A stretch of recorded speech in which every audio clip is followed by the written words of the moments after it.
তো এখানে পদার্থের একটা গাণিতিক সমস্যা আছে কি যে 50 ms ইনভার্স অন বেগে চলমান 750 কেজি ভরের একটি গাড়ি বেগ যদি 10 সেকেন্ড সময়ে বৃদ্ধি পেয়ে 70 ms ইনভার্স অন হলো, গাড়ির ইঞ্জিন কি পরিমাণ বল প্রয়োগ করছে। এক্ষেত্রে গাড়ির ইঞ্জিন কি পরিমাণ বল প্রয়োগ করছে যদি 50 ms ইনভার্স অন বেগে চলমান একটা গাড়ি যদি 750 কেজি ভরের যদি হয়, গাড়িটা যদি হয় 750 কেজির ভর এবং এর বেগ যদি শুরুতে থাকে 50 ms ইনভার্স অন এবং 10 সেকেন্ড সময় চলার পরে তার বেগ হবে কত 70 ms ইনভার্স অন। এক্ষেত্রে গাড়িটা কি পরিমাণ বল প্রয়োগ করছিল, গাড়িটা একটা বল প্রয়োগ করে। সেক্ষেত্রে আমরা বলের সূত্র জানি কি, বল সমান কি, বল সমান ma, বল সমান কি ma। আমরা যদি কোনো বস্তুর বল নির্ণয় করি, কোনো বস্তুর উপর যে কোনো ইঞ্জিনের বল নির্ণয় করি বা কোনো কিছুর বল নির্ণয় করি, বল নির্ণয় সূত্র কি, বল সমান আমরা সবাই জানি কি, বল সমান ma, অর্থাৎ ma কি ভর আর এতে কি ত্বরণ। তো এক্ষেত্রে আমার এখানে কোথাও কি ত্বরণ দেওয়া আছে, এখানে কোথাও কি ত্বরণ দেওয়া নেই।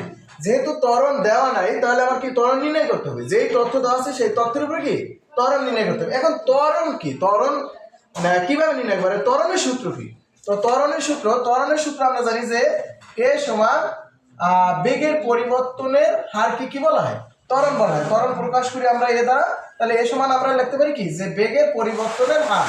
দেখি তো আমার এখানে কোথাও বেগ দেওয়া আছে কিনা, শুরুতে কি আছে বেগ দেওয়া আছে এবং শেষে কি আছে বেগ দেওয়া আছে, অর্থাৎ শুরুতে একটা বেগ আছে এবং শেষে একটা বেগ আছে, তার মানে কি বেগের পরিবর্তন আছে।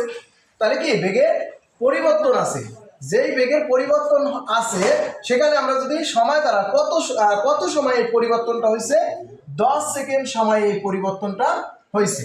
যেহেতু এখানে 10 সেকেন্ড সময়ে এই পরিবর্তনটা হয়েছে, তাই সময় দ্বারা যদি আমরা ভাগ দিই তাহলে কি একক সময় অর্থাৎ 1 সেকেন্ডে কি পরিমাণ পরিবর্তন হয়েছে সেটাই কি ত্বরণ। তো এখানে আমরা যেহেতু আমার বল নির্ণয় করতে হলে প্রাথমিক অবস্থানে আমার কি লাগে, ত্বরণ লাগে। তাহলে আমরা শুরু করবো কি দ্বারা, যেখানে ত্বরণ নির্ণয় করতে হবে, আমার কি নির্ণয় করতে হবে, ত্বরণ নির্ণয় করতে হবে।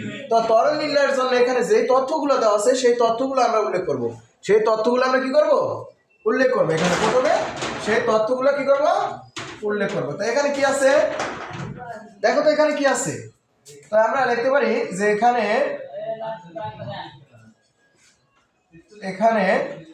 কি আছে যে বেগ, আদি বেগ, একটা কি আদি বেগ বা শুরুতে একটা বেগ আছে আদি বেগ।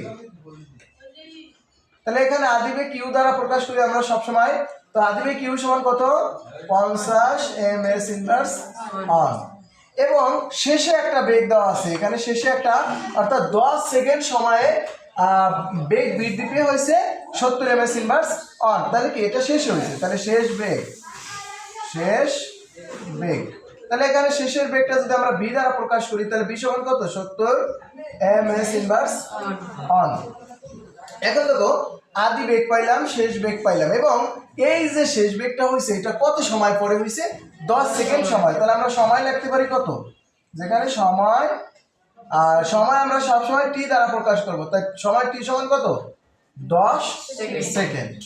এখন আমরা দেখলাম যে ইঞ্জিনটা কত বল প্রয়োগ করছে সেটা নির্ণয় করতে হলে আমার ত্বরণ লাগে, কি লাগে ত্বরণ লাগে।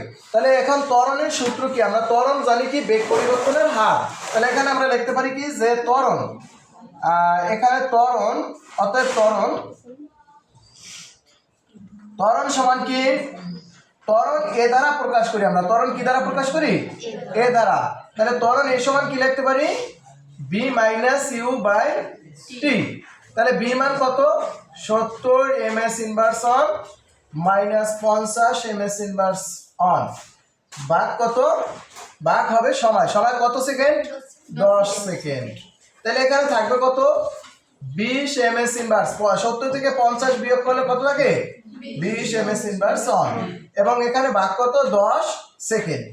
তো আমরা 20 কে যদি 10 দ্বারা ভাগ করি তাহলে কত হয় 2 হয় এবং এখানে এম আর নাই, নিচে কোনো এম আছে তাহলে এমটা থাকবে। এখন দেখি এখানে এস আছে নিচে একটা, এবং উপরে আছে এস ইনভার্স 1, তাহলে নিচে যদি কোনো সংখ্যা থাকে সেটা উপরে উঠলে কি হয়, ইনভার্স হয়। তাহলে এখানে আগের ইনভার্স 1 আছে, এখন যদি আবার একটা এস ইনভার্স 1 হয় তাহলে কত হবে, এস ইনভার্স 2। এক কথায় ভাগাকার থাকলে সেটাও কি হবে, ইনভার্স হবে। তাহলে ইনভার্স কত হয়, 2 হয়। তাহলে 2 ms ইনভার্স 2। আর ত্বরণের একক কি হলো, ms ইনভার্স 2, ms ইনভার্স 2। ত্বরণের একক কি, ms ইনভার্স 2। আর এখানে ত্বরণ হবে কত, 2। তাহলে 2 ms ইনভার্স 2। এখানে ত্বরণ হচ্ছে কত, 2। তো আমরা ত্বরণ পাইলাম, এখান থেকে কি পাইলাম, ত্বরণ পাইলাম। আমাকে বলছে যে গাড়িটা কি পরিমাণ বল প্রয়োগ করছে, সেখানে বলে নাই যে তুমি ত্বরণ নির্ণয় করো। এখন প্রশ্নের সমাধান করতে হলে তোমার অন্য কোনো তথ্য নির্ণয় করতে হতে পারে। তাহলে এখানে আমরা কি করলাম, ত্বরণ নির্ণয় করলাম। এখন আমার কি নির্ণয় করতে হবে, গাড়িটা কি পরিমাণ বল প্রয়োগ করছে। তাহলে বল প্রয়োগ করতে হলে বল, অতএব ইঞ্জিনের কি বল নির্ণয় করতে হবে। অতএব ইঞ্জিনের বল,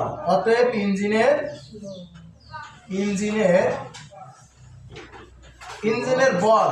তো আমরা বল সমান কি লিখতে পারি, অতএব ইঞ্জিনের বল সমান কি, বল এফ দ্বারা প্রকাশ করি। তাহলে বল এফ সমান ma। তাহলে এখানে দেখো এ কি, ত্বরণ আমার নির্ণয় করা, কিন্তু এখানে কি নির্ণয় করা নাই, মানে এখানে উপরে তথ্যে আবার কিন্তু ভরটা দেওয়া আছে। এম কি, এম হলো ভর।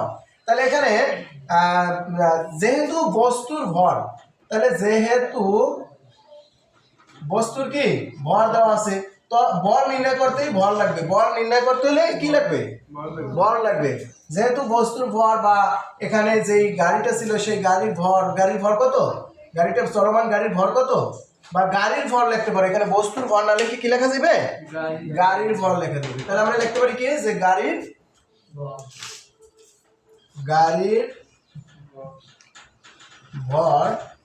ভর এম সমান কত দেওয়া আছে, 750 কেজি।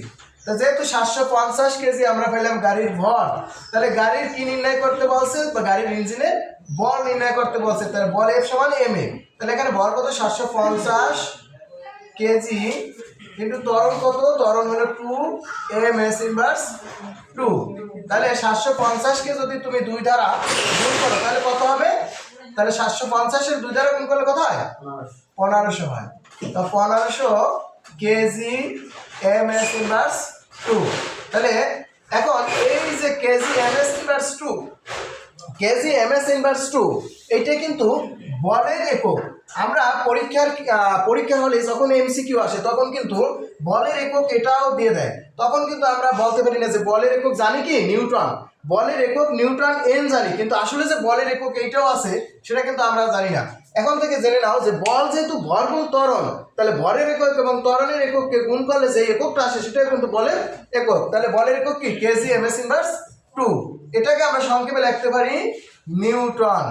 তাহলে এই গাড়িটা কত নিউটন বল প্রয়োগ করছিল, এই গাড়ির ইঞ্জিনটা 1500 নিউটন বল প্রয়োগ করেছিল। এই 1500 নিউটন বল প্রয়োগ করার কারণে যখন 50 ms ইনভার্স 1 দেখেছিল, সেটা 70 ms ইনভার্স 1 বেগ প্রাপ্ত হবে।